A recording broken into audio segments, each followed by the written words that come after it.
সারা দেশে ১১টি জেলা বন্যা কবলিত। এসব জেলাগুলোতে বন্যায় ক্ষতিগ্রস্ত মানুষের সংখ্যা প্রায় ৪৫ লাখ। এ মুহূর্তে ৮,৮৭,৬২৯টি পরিবার পানিবন্দী। আর এই বন্যায় ৭ জেলায় এখন পর্যন্ত ২ নারীসহ ১৩ জন মারা গেছেন। শুক্রবার দুপুর ১২টার পর সচিবালয়ে এক সংবাদ সম্মেলনে এসব তথ্য জানান দুর্যোগ ব্যবস্থাপনা ও ত্রাণ মন্ত্রণালয়ের সচিব মোহাম্মদ কামরুল হাসান। সংবাদ সম্মেলনে জানানো হয়, বন্যা আক্রান্ত জেলাগুলো হল ফেনী, কুমিল্লা, নোয়াখালী, লক্ষ্মীপুর, ব্রাহ্মণবাড়িয়া, চট্টগ্রাম, কক্সবাজার, খাগড়াছড়ি, সিলেট, মৌলভীবাজার ও হবিগঞ্জ। বন্যায় এখন পর্যন্ত কুমিল্লায় ৪ জন, কক্সবাজারে ৩ জন, চট্টগ্রামে ২ জন, ফেনীতে ১ জন, নোয়াখালীতে ১ জন, লক্ষ্মীপুরে ১ জন ও ব্রাহ্মণবাড়িয়ায় ১ জন মারা গেছেন। আবহাওয়া অধিদপ্তরের পূর্বাভাসের তথ্য উল্লেখ করে কামরুল হাসান বলেন, বন্যা পরিস্থিতি ধীরগতিতে উন্নতি হচ্ছে। তিনি আরও বলেন, বন্যা কবলিত এলাকাগুলোতে এখন পর্যন্ত ৩,৫২ লাখ নগদ টাকা, ২০,১৫০ মেট্রিক টন চাল, ১৫,০০০ প্যাকেট শুকনো খাবার বরাদ্দ করা হয়েছে।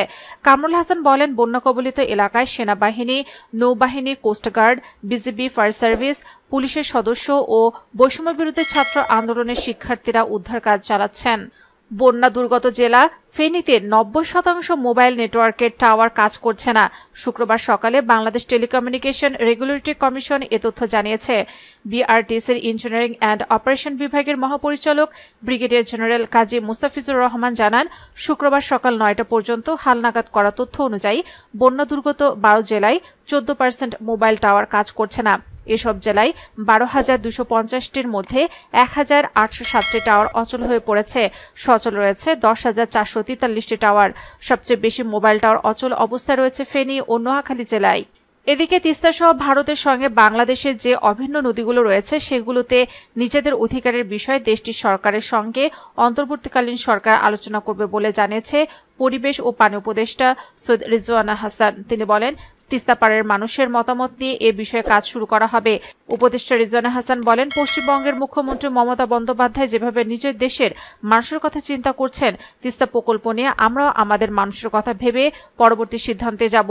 ভারতের সঙ্গে বন্ধুপ্রীতম সম্পর্ক বজায় রেখে প্রয়োজনে তিস্তা নিয়ে আন্তর্জাতিক অঙ্গনে যাবে অন্তর্বর্তীকালীন সরকার। নদী রক্ষায় ১,০০০ কোটি না হলেও ছোট ছোট প্রকল্প নেওয়া হবে বলে জানান উপদেষ্টা রিজওয়ানা হাসান।